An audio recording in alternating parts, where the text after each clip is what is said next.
Assalamualaikum sahabat-sahabat yang dirahmati Allah. Hari ini saya akan menceritakan tentang seorang nenek miskin yang dianggap gila ini diusir dari desa, tapi sebuah keajaban terjadi. Nenek itu dirawat sekelompok harimau di tengah hutan belantara. Gila.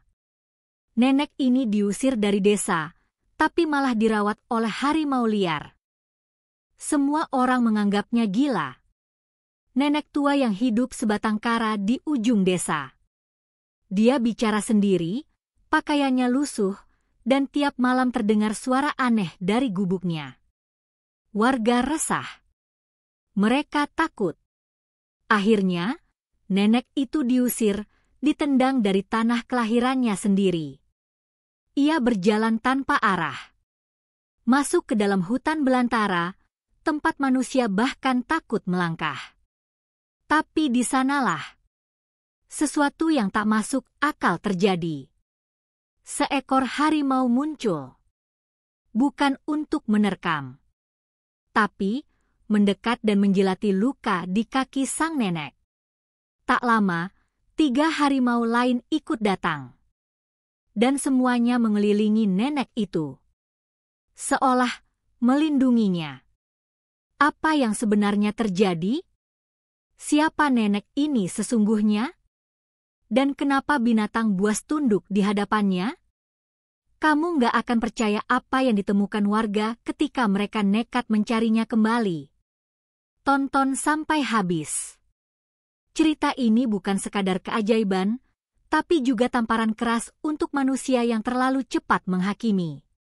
Sebelum lanjut, mohon keikhlasannya untuk like dan subscribe ke channel ini, sangat membantu serta menghibur dan menjadi amal jariah bagi kita semua. Langit sore di desa Sumberjati selalu merah seperti bara. Tapi hari itu, merahnya lebih kelam.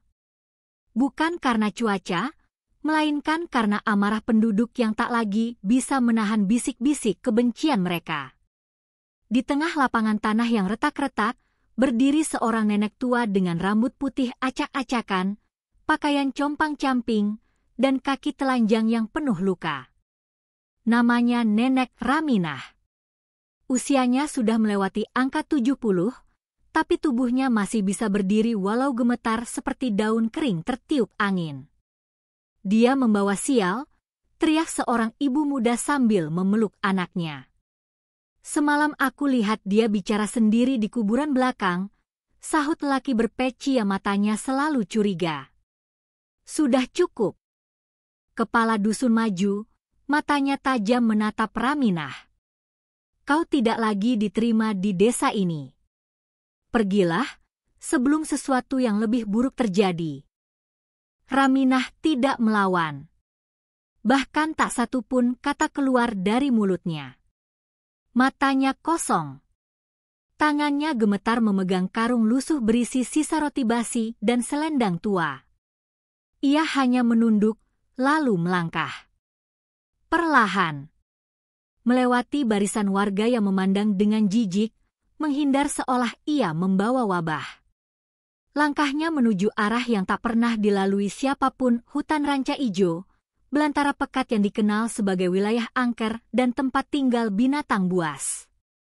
Matahari mulai tenggelam. Angin hutan menyambutnya dengan desir yang dingin dan lembab. Pepohonan tinggi menjulang seperti dinding penjara hidup. Burung hantu mulai bersuara, dan suara ranting patah terdengar di kejauhan. Raminah berjalan terus. Kakinya berdarah, tapi dia tak peduli. Langkahnya tak pernah ragu, seolah tubuh ringkih itu dituntun oleh sesuatu yang tak kasat mata. Tubuhnya gemetar, tapi bukan karena takut, melainkan karena rasa lelah yang menumpuk bertahun-tahun. Ia akhirnya roboh di dekat akar pohon besar. Nafasnya memburu, tubuhnya menggigil. Di saat seperti itu, saat ia nyaris kehilangan kesadaran, suara berat dan rendah muncul dari semak-semak. Geraman. Suara berat, dalam, dan menggetarkan tanah. Dari balik kegelapan, sepasang mata kuning menyala perlahan. Langkah berat mendekat, menggeser daun-daun kering dan tanah basah. Seekor harimau muncul. Tubuhnya besar, bulunya loreng, dan giginya tampak seperti pisau terasah. Tapi bukan itu yang membuat jantung Raminah nyaris berhenti. Melainkan cara harimau itu duduk, diam, menatapnya. Lalu, seperti seekor anjing jinak, ia menjilat luka di kaki sang nenek dengan perlahan. Raminah tak mampu bicara. Air matanya jatuh, bukan karena takut, tapi karena untuk pertama kalinya dalam hidupnya, ada yang mendekat tanpa rasa benci. Saat itu juga, dari balik bayang-bayang pohon, muncul 2 ekor harimau lainnya. Mereka tidak mengaum, tidak menunjukkan taring. Mereka hanya mendekat, mengelilingi Raminah dengan gerakan pelan. Seolah sedang menjaga sesuatu yang sangat berharga. Angin mendadak berhenti. Suara hutan menjadi sunyi. Dan malam itu, sebuah rahasia besar mulai terungkap. Udara malam di hutan ranca ijo bukanlah udara biasa. Ada wangi tanah basah yang tajam menusuk hidung, suara dedaunan jatuh yang seperti bisikan, dan cahaya rembulan yang hanya menembus sedikit celah pepohonan lebat. Tapi di tengah kegelapan itu, Nenek Raminah tidak merasa sendirian. Tubuhnya yang tadi menggigil perlahan menjadi hangat. Harimau besar itu masih duduk di sampingnya. Nafasnya berat dan tenang, seperti denyut jantung yang mencoba menenangkan badai dalam dada manusia. 2 harimau lainnya berbaring tidak jauh, memejamkan mata seolah menjaga waktu tidur sang nenek. Apa yang seharusnya menjadi malam terakhir dalam hidup Raminah, justru berubah menjadi malam pertama yang damai. Untuk pertama kalinya, tidak ada makian. Tidak ada tatapan jijik. Tidak ada orang yang mengusirnya seperti kotoran. Hanya suara dedaunan dan kehangatan tubuh-tubuh berbulu loreng yang melindunginya dari dingin. Pagi hari datang dengan cahaya jingga yang malu-malu menembus ranting. Ketika Raminah membuka matanya, seekor anak harimau kecil tampak tertidur di atas perutnya. Ia terkejut, tapi tidak bergerak. Tubuh renta itu hanya menatap makhluk kecil itu dengan mata berkaca-kaca. Di depan matanya, harimau besar yang semalam menjilat lukanya berjalan ke sungai dan kembali membawa sesuatu yang aneh, seekor kelinci mati. Diletakkan di dekat kaki Raminah. Hadiah? Persembahan? Raminah tak tahu. Tapi nalurinya berkata, ia harus menerima. Tangan tuanya gemetar saat memegang daging kelinci itu. Sudah puluhan tahun ia tak merasakan daging segar. Ia melihat ke arah harimau itu. Binatang itu hanya duduk dan mengangguk pelan. Dengan batu dan ranting yang ia kumpulkan, Raminah mencoba membuat api kecil. Butuh waktu lama. Tapi akhirnya, nyala kecil muncul. Ia memanggang daging itu sambil menangis pelan. Entah karena lapar, atau karena hatinya remuk menerima kasih sayang dari makhluk yang seharusnya membunuhnya. Hari berganti hari. Raminah tidak kembali ke desa. Tak ada yang mencarinya. Tak ada yang peduli. Tapi di tengah hutan, kehidupannya justru dimulai kembali. Ia diberi makanan. Ia diajari rute hutan yang aman. Bahkan, ketika tubuhnya sakit, harimau itu menggigit perlahan bagian tubuhnya yang demam, seperti menarik sakit itu keluar. Luka-lukanya yang lama pun mulai mengering. Raminah kembali berjalan tegak. Dalam kesendirian, ia justru menemukan keluarga. Namun, sebuah tanda mulai muncul. Tanda yang membuat langit pagi itu terlihat berbeda. Seekor harimau putih yang belum pernah ia lihat sebelumnya muncul dari balik kabut. Gerakannya lambat, namun setiap langkahnya seolah mengguncang tanah. Harimau lain mundur, menunduk dalam diam. Raminah terpaku. Tubuhnya gemetar. Harimau putih itu mendekat dan berhenti tepat di hadapannya. Tanpa suara. Tanpa amarah. Tapi mata harimau itu membawa cerita yang panjang. Cerita yang belum pernah didengar manusia manapun. Dan sejak saat itu, malam-malam Raminah tak lagi sama.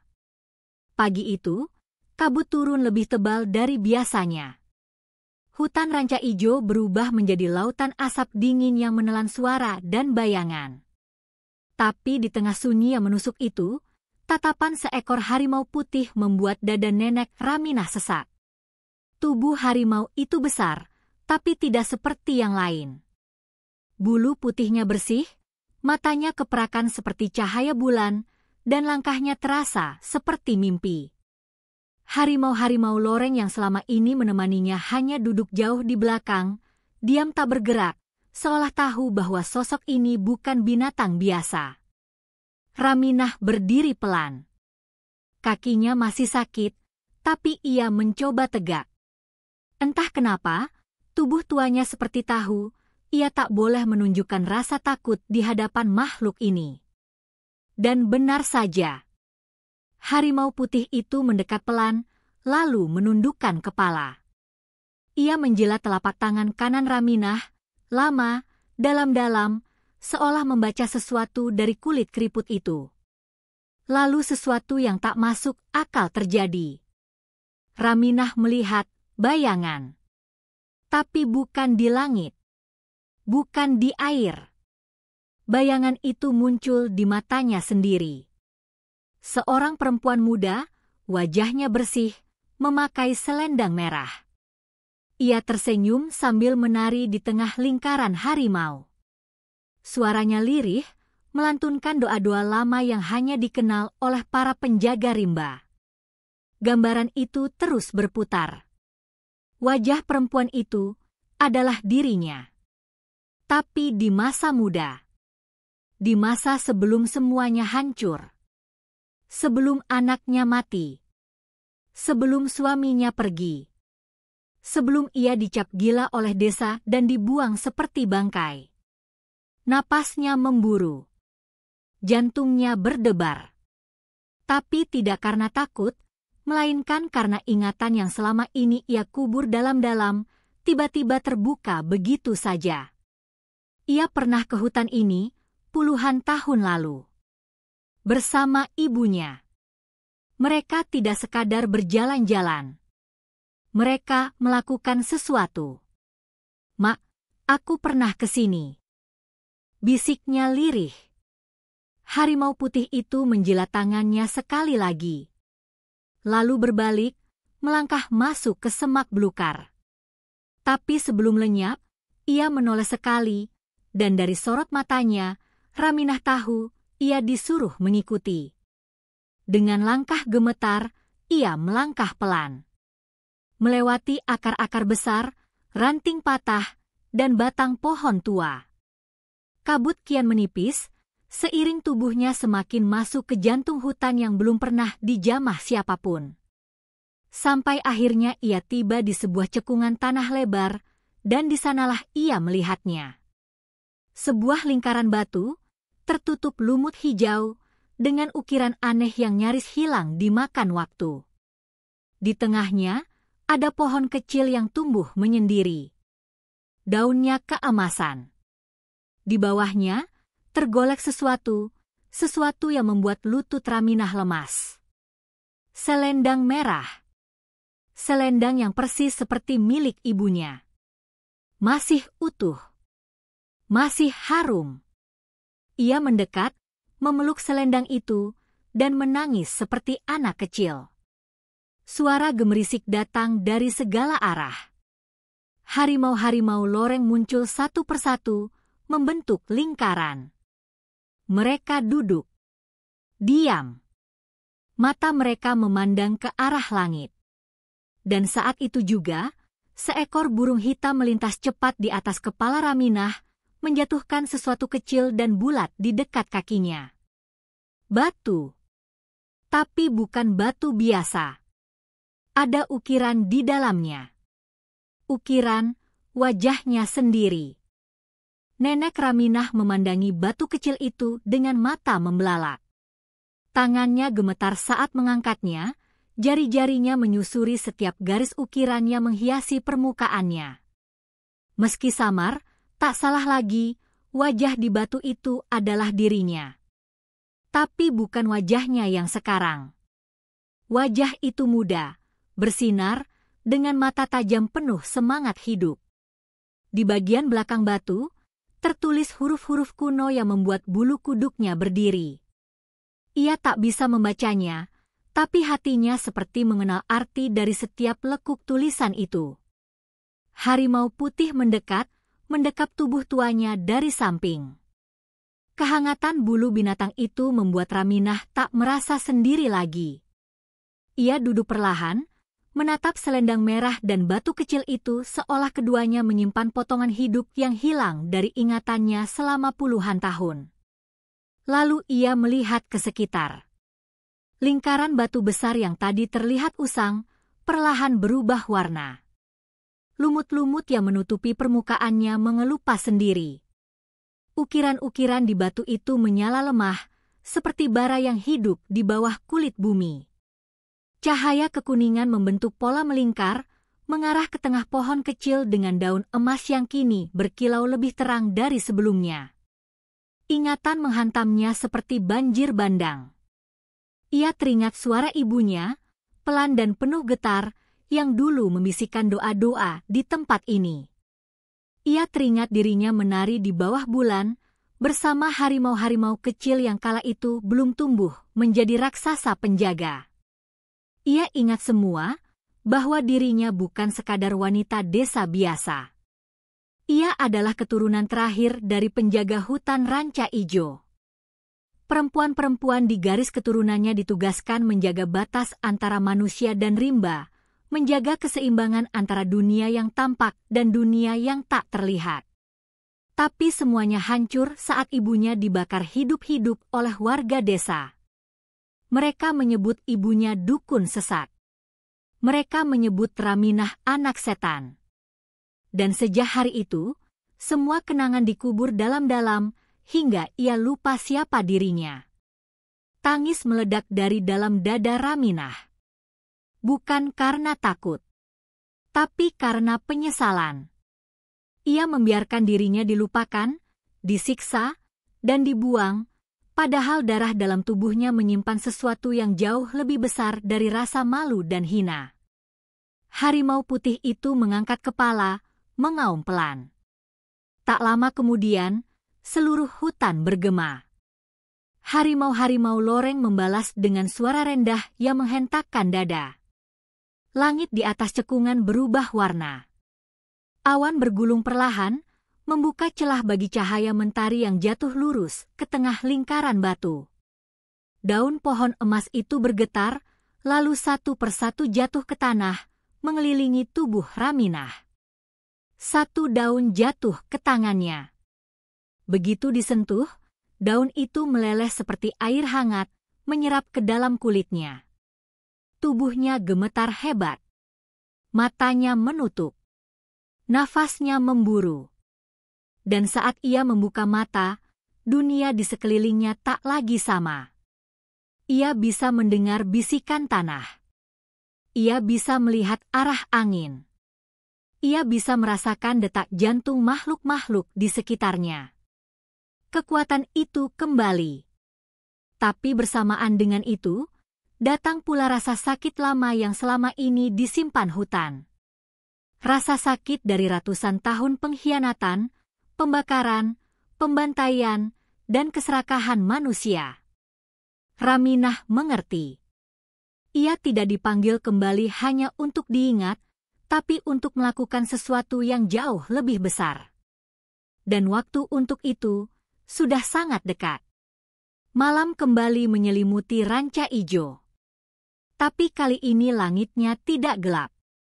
Cahaya rembulan memantul dari daun-daun emas yang berserakan di tanah, menciptakan sinar lembut yang menyelimuti lingkaran batu tempat Raminah duduk. Tubuhnya tidak lagi terlihat ringkih. Meski keriput masih menghiasi wajahnya, sorot matanya kini penuh bara. Suara angin, denting air, dan gerak tanah, semuanya berbicara padanya. Ia bukan lagi perempuan tua yang diusir karena dianggap gila. Ia adalah warisan terakhir dari kekuatan yang sudah lama terkubur oleh kebodohan manusia. Tapi ketenangan itu hanya sesaat. Dari kejauhan, suara yang tak asing mulai terdengar. Bukan suara binatang. Bukan suara alam. Tapi, suara sepatu menghantam tanah, suara teriakan kasar, dan suara ranting patah diinjak tanpa hormat. Orang-orang desa. Lebih dari 10 orang. Membawa obor. Membawa cangkul. Membawa ketakutan dalam bentuk amarah. Dia pasti masih hidup. Aku lihat jejaknya masuk ke hutan, teriak seorang lelaki bertubuh besar, matanya merah oleh benci yang dibentuk dari cerita-cerita turun-temurun yang salah arah. Kalau dia benar-benar dukun seperti ibunya, kita harus pastikan dia mati kali ini, sambung yang lain. Mereka masuk hutan tanpa peduli pada larangan leluhur. Tanpa tahu bahwa hutan ini sudah lama tidak lagi milik manusia. Langkah-langkah kasar mereka mematahkan dahan, menginjak tanaman obat, dan membuat binatang kecil berlari panik. Harimau-harimau loreng itu bangkit dari bayang-bayang. Suara geraman terdengar dari berbagai arah. Tapi mereka belum menyerang. Mereka menunggu. Menunggu isyarat dari satu-satunya manusia yang kini mereka anggap pemimpin. Raminah berdiri.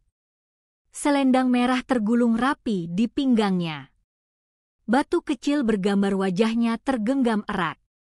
Ia menatap langit, dan bulan tiba-tiba tertutup awan hitam. Angin bertiup kencang. Pohon-pohon bergoyang liar. Tanah bergetar. Salah satu lelaki desa berteriak, "Ada apa ini? Kenapa gelap mendadak?" Saat mereka panik dan mulai menyalakan kembali obor yang mati, sepasang mata kuning menyala dari semak-semak. Lalu 1, lalu 5, lalu 10. Sekelompok harimau muncul tanpa suara, mengepung tanpa gerak. Namun, mereka tak menyerang. Mereka diam, menjaga satu titik. Dan di titik itu, berdirilah Raminah. Ia melangkah keluar dari kegelapan. Wajahnya hanya setengah terlihat, tapi suaranya menghantam seperti petir. "Kenapa kalian datang?" Orang-orang desa mundur selangkah. Mereka mengenali suara itu, tapi tidak mengenali siapa yang mengucapkannya. Itu dia. Itu nenek gila itu. Seseorang menunjuk dengan tangan gemetar. Dia bukan manusia. Bunuh dia sekarang juga sebelum terlambat. Tapi sebelum ada yang sempat melangkah, tanah di sekitar mereka meletus pelan. Akar-akar pohon muncul dari bawah tanah, melilit kaki beberapa orang, menjatuhkan mereka dalam sekejap. Raminah mengangkat tangannya. Dan seluruh hutan mendengarnya.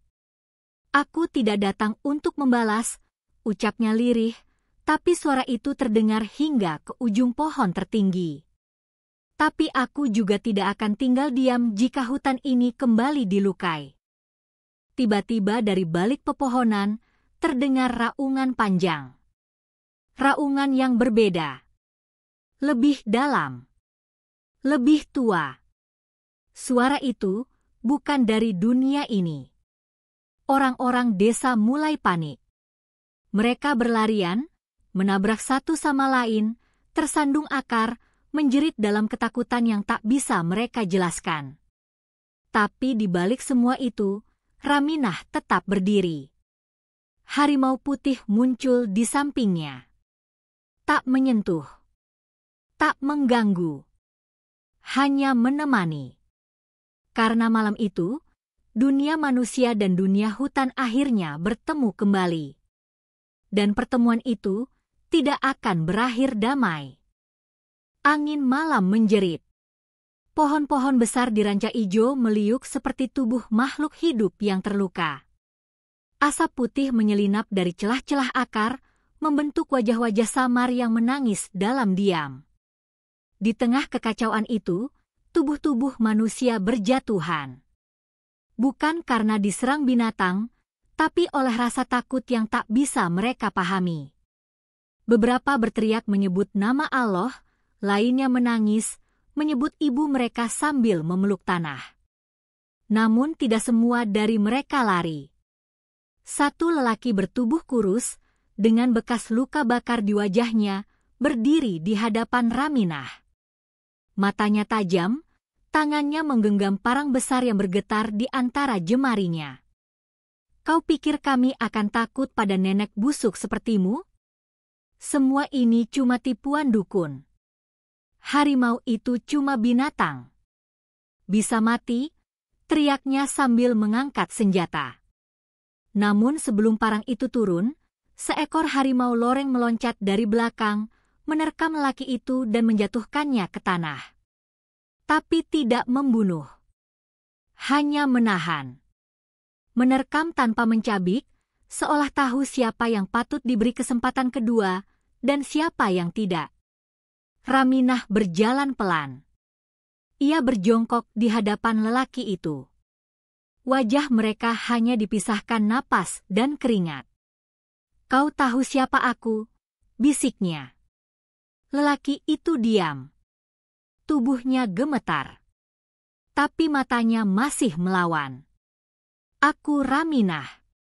Putri dari Warni. Penjaga hutan ranca ijo generasi terakhir. Ibuku kalian bakar. Ayahku kalian paksa pergi. Dan aku, kalian lempar ke jalanan seperti sampah, ucapnya dengan suara tenang tapi menusuk. Sekarang dengar baik-baik. Jika satu orang lagi dari desamu menginjak tanah ini tanpa izin, hutan ini akan menelan kalian hidup-hidup. Kalian tak lagi berkuasa di sini. Rimba ini telah memilih kembali tuannya. Raminah berdiri. Harimau itu melepaskan lelaki tersebut. Ia terbatuk, mencoba merangkak mundur, tapi tak ada yang menghalangi jalannya. Ia bebas. Tapi ketakutan itu telah tumbuh dan menetap di dalam dadanya. Satu persatu, orang-orang desa yang selamat kembali ke arah kampung. Mereka tidak menoleh. Mereka bahkan tak berani berbicara. Yang tersisa hanya suara langkah yang pelan dan luka yang tak bisa mereka sembuhkan. Malam kembali sunyi. Raminah berdiri di tengah lingkaran batu, dikelilingi oleh harimau-harimau yang kembali duduk tenang. Harimau putih menatapnya, lalu berbalik, berjalan perlahan ke dalam kabut. Satu demi satu harimau lain mengikuti, meninggalkannya seorang diri, tapi kali ini bukan dalam kesepian. Dari tanah, cahaya pelan muncul. Akar-akar pohon membentuk simbol tua yang berdenyut seperti nadi. Lalu, ia mendengarnya. Suara yang sudah lama ia lupakan. Suara ibunya, Warni. Kau telah kembali, nak. Tapi ini belum selesai. Raminah memejamkan mata. Ia tahu apa yang akan datang jauh lebih besar dari malam ini.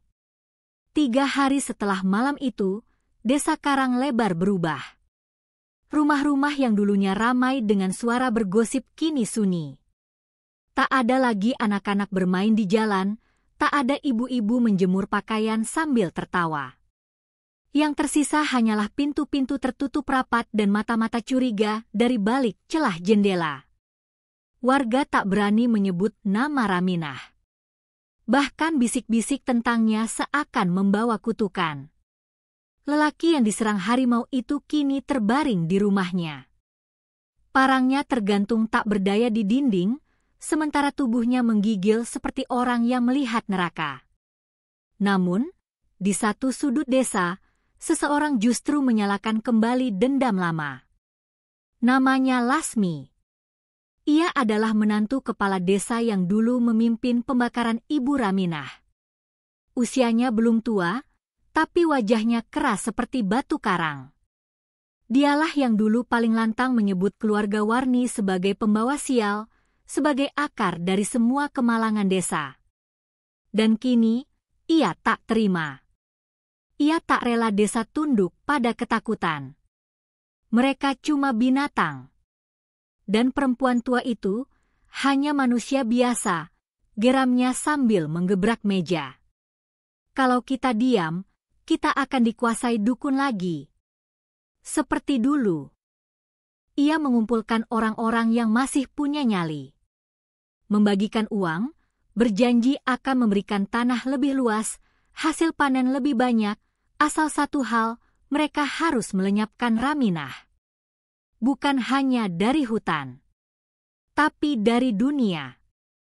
Rencana pun disusun. Mereka tak akan menyerang langsung. Mereka tahu harimau menjaga batas siang dan malam. Maka mereka akan membakar hutan. Mengusir semua binatang. Membuat Raminah tak punya tempat untuk kembali. Dan saat dia lemah, mereka akan menangkapnya. Membakarnya hidup-hidup. Mengulang sejarah. Malam keempat pun tiba. Mereka menyusup ke hutan dari sisi timur, membawa bensin, korek api, dan jimat-jimat buatan dukun palsu. Mereka tertawa pelan, menyebut hutan sebagai tempat yang sebentar lagi akan menjadi ladang sawah. Namun di sisi lain hutan, Raminah duduk di tepi sungai kecil. Selendang merahnya dilipat rapi. Batu kecil masih ia genggam. Matanya terpejam. Nafasnya perlahan, seolah menyatu dengan detak bumi. Tiba-tiba, ia membuka mata. Api. Ia melihatnya meski belum menyentuh. Ia mendengarnya sebelum api itu menyala. Ia merasakan panas itu dari dalam darahnya sendiri. Hutan sedang dilukai lagi. Dan kali ini, tidak akan ada ampun. Raminah berdiri. Angin berputar di sekeliling tubuhnya, membentuk pusaran kecil. Dari balik pepohonan, harimau putih berjalan cepat. Diikuti kawanan lain yang mengaum seperti guntur. Tanah gemetar. Burung-burung terbang panik ke langit malam. Raminah mengangkat tangannya. Batu kecil di telapak itu bersinar merah. Dan dengan satu kalimat yang diucapkannya perlahan. Hutan, bangkitlah. Seluruh ranca ijo menjelma menjadi nyawa yang tak bisa dihentikan. Api itu menyala seperti neraka.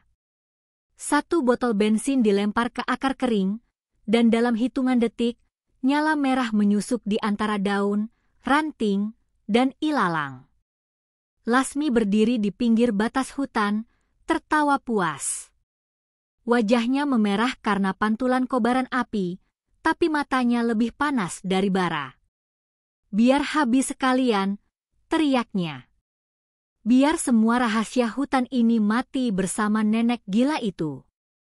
Namun, apa yang ia dan pengikutnya tidak tahu adalah bahwa mereka tidak sedang membakar pohon biasa. Mereka sedang menyalakan perang dengan nyawa ribuan tahun. Raminah tiba di pinggiran api tanpa suara. Harimau putih berdiri di sampingnya, matanya bersinar seperti obor yang tak bisa dipadamkan. Udara di sekitarnya mendesis. Tanah di bawahnya meretak pelan, seperti menahan sesuatu yang akan meledak kapan saja. Tangan Raminah menggenggam batu kecil, lalu menekannya ke tanah. Dari celah jari-jarinya, cahaya merah menyusup masuk ke bumi, menyebar seperti nadi. Dan saat itu pula, sesuatu terjadi. Api yang tadi menyala liar, tiba-tiba berbelok sendiri. Nyala itu bergerak seperti makhluk hidup, melawan arah angin, melingkar, membentuk pola spiral yang menelan pemicunya. Salah satu lelaki yang membantu Lasmi berteriak, "Kenapa apinya berubah? Ini gak mungkin." Lasmi mundur 2 langkah. Matanya tak percaya saat melihat nyala api itu berubah bentuk, naik ke atas, lalu terdiam. Di tengah udara, seolah ditahan oleh tangan tak kasat mata. Lalu dari balik asap, muncul bayangan raksasa. Bukan manusia, bukan hewan, tapi perpaduan keduanya. Tubuh seperti akar, mata menyala merah, tangan besar menjulur seperti dahan, dan suara nafasnya seperti hutan yang murka. Makhluk itu tidak berjalan. Ia melayang. Dan setiap langkahnya di udara membuat tanah di bawahnya retak. Orang-orang desa menjerit. Beberapa lari. Beberapa diam membeku.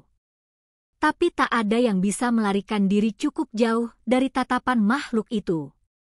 Lasmi masih berdiri. Bibirnya gemetar. Tapi kesombongannya menolak tunduk. Apa ini, sihir? Kau pikir ini cukup menakuti aku? Raminah melangkah keluar dari balik asap. Wajahnya basah oleh embun, rambutnya melambai pelan tertiup angin dari langit. Suaranya lirih, tapi mengguncang dada siapapun yang mendengarnya. Kau membakar tubuh ibuku. Kau bakar hutanku. Sekarang, lihatlah apa yang kalian bangkitkan. Tiba-tiba akar-akar raksasa muncul dari tanah, mencambuk ke udara dan melingkar ke arah Lasmi. Perempuan itu mencoba melawan. Tapi tanah di bawahnya pecah. Dia terjatuh. Tangannya terbakar api yang bukan berasal dari dunia ini. Makhluk akar itu mengangkat lengannya. Dan seluruh langit malam berubah merah. Hujan api turun perlahan. Tapi tak membakar pohon. Tak menyentuh tanah. Hanya jatuh di sekitar orang-orang yang datang membawa kebencian. Jerit histeris menggema dari segala arah. Mereka lari. Terbakar ketakutan. Tubuh mereka tidak tersentuh, tapi jiwa mereka seolah direnggut habis. Raminah berdiri memejamkan mata. Di belakangnya, harimau putih mengaum pelan. Api berhenti. Angin reda. Dan makhluk raksasa itu membungkuk lalu larut ke dalam tanah, kembali menjadi akar. Lasmi tergeletak di tanah. Rambutnya hangus. Suaranya hilang. Matanya kosong. Ia hidup, tapi jiwanya tidak kembali. Raminah menatap langit. Cahaya fajar mulai menyentuh pucuk pohon. Hutan ranca ijo telah bangkit. Dan dunia tidak akan pernah melihatnya dengan cara yang sama lagi. Fajar menjelma seperti permintaan maaf dari langit. Kabut turun perlahan, menyelimuti tanah-tanah yang semalam menggeliat dalam kemarahan. Hutan ranca ijo tak lagi terdengar gaduh. Tapi keheningan itu bukanlah damai.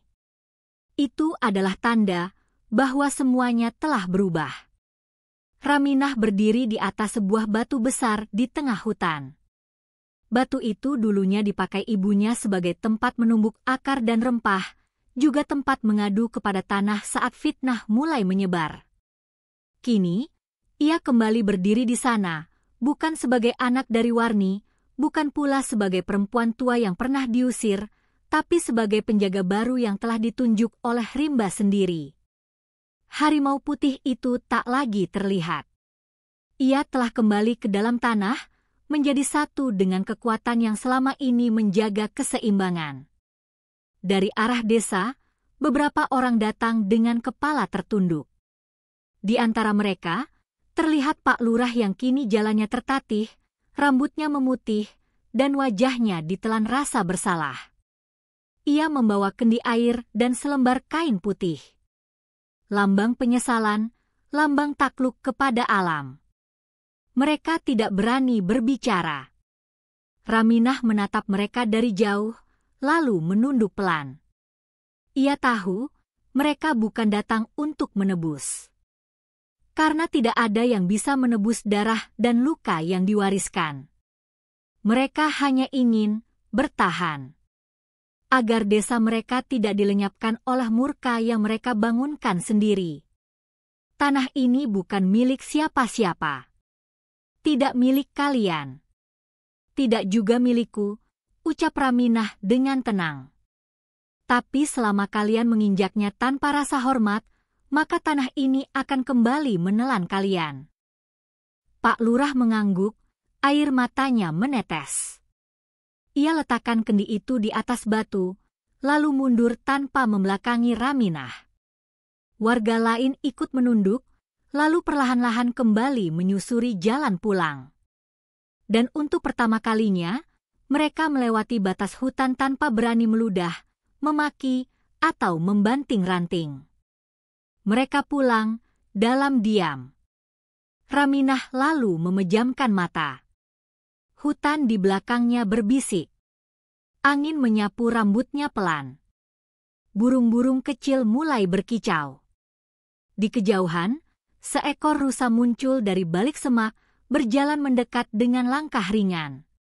Di depan batu tua itu, tanah membelah perlahan. Akar-akar muncul, bukan untuk menyerang, tapi untuk membentuk sebuah pelataran kecil, tempat Raminah bisa duduk dan merawat kembali apa yang telah diwariskan. Ia tidak pernah meminta kekuatan ini. Ia tidak pernah ingin menjadi legenda. Tapi rimba telah memilihnya.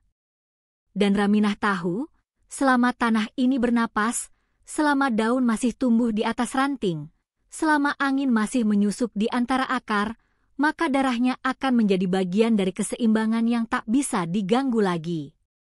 Ia menghela napas. Dan untuk pertama kalinya dalam hidupnya, ia tersenyum. Hutan telah memiliki penjaga barunya. Dan penjaga itu tidak akan tidur lagi. Tamat. Sampai jumpa di video berikutnya.